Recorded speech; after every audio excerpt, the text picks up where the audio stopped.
Bukankah aku rasul? Bukankah aku orang bebas? Bukankah aku telah melihat Yesus Tuhan kita? Bukankah kamu adalah buah pekerjaanku dalam Tuhan?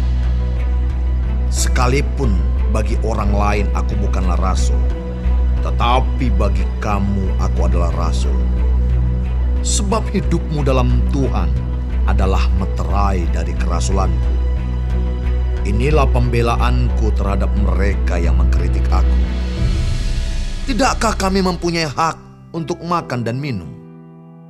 Tidakkah kami mempunyai hak untuk membawa seorang istri Kristen dalam perjalanan kami, seperti yang dilakukan rasul-rasul lain dan saudara-saudara Tuhan dan Kefas? Atau hanya aku dan Barnabas sajakah yang tidak mempunyai hak untuk dibebaskan dari pekerjaan tangan?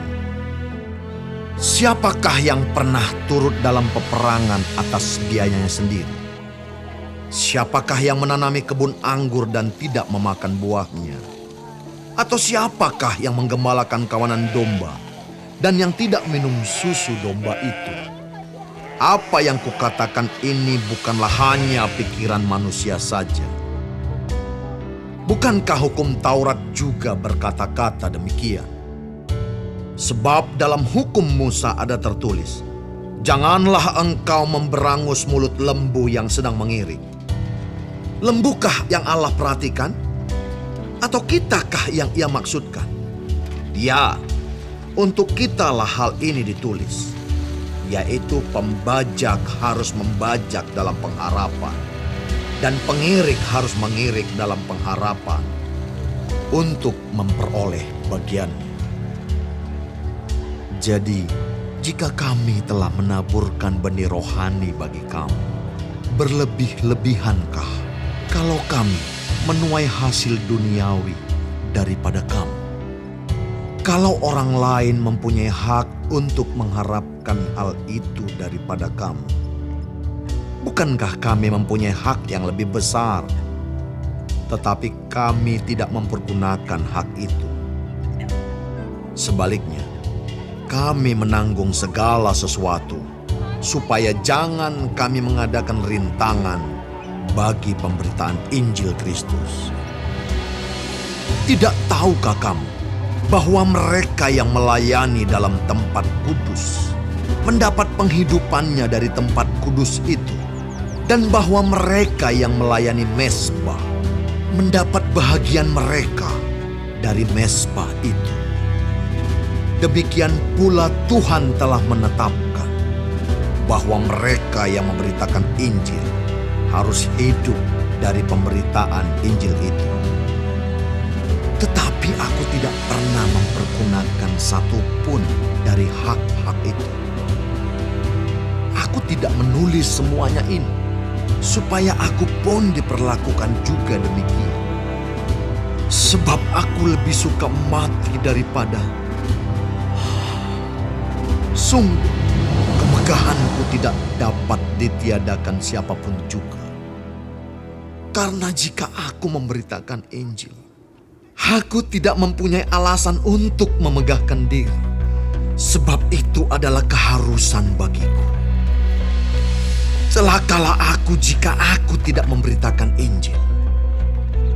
Kalau andai kata aku melakukannya menurut kehendakku sendiri, memang aku berhak menerima upah.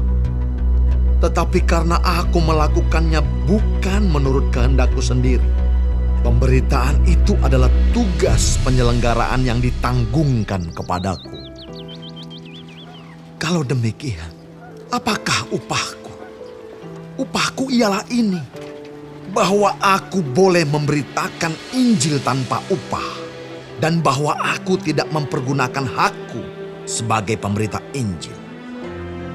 Sungguh pun aku bebas terhadap semua orang. Aku menjadikan diriku hamba dari semua orang, supaya aku boleh memenangkan sebanyak mungkin orang. Demikianlah bagi orang Yahudi. Aku menjadi seperti orang Yahudi, supaya aku memenangkan orang-orang Yahudi. Bagi orang-orang yang hidup di bawah hukum Taurat, aku menjadi seperti orang yang hidup di bawah hukum Taurat. Sekalipun aku sendiri tidak hidup di bawah hukum Taurat, supaya aku dapat memenangkan mereka yang hidup di bawah hukum Taurat. Bagi orang-orang yang tidak hidup di bawah hukum Taurat, aku menjadi seperti orang yang tidak hidup di bawah hukum Taurat. Sekalipun aku tidak hidup di luar hukum Allah, karena aku hidup di bawah hukum Kristus, supaya aku dapat memenangkan mereka yang tidak hidup di bawah hukum Taurat. Bagi orang-orang yang lemah, aku menjadi seperti orang yang lemah, supaya aku dapat menyelamatkan mereka yang lemah. Bagi semua orang aku telah menjadi segala-galanya, supaya aku sedapat mungkin memenangkan beberapa orang dari antara mereka. Segala sesuatu ini aku lakukan karena Injil, supaya aku mendapat bagian dalamnya. Tidak tahukah kamu bahwa dalam gelanggang pertandingan semua peserta turut berlari, tetapi bahwa hanya satu orang saja yang mendapat hadiah? Karena itu, larilah begitu rupa sehingga kamu memperolehnya. Tiap-tiap orang yang turut mengambil bagian dalam pertandingan menguasai dirinya dalam segala hal. Mereka berbuat demikian untuk memperoleh suatu mahkota yang fana, tetapi kita untuk memperoleh suatu mahkota yang abadi. Sebab itu, aku tidak berlari tanpa tujuan, dan aku bukan petinju yang sembarangan saja memukul. Tetapi aku melatih tubuh dan menguasainya seluruhnya, supaya sesudah memberitakan Injil kepada orang lain, jangan aku sendiri,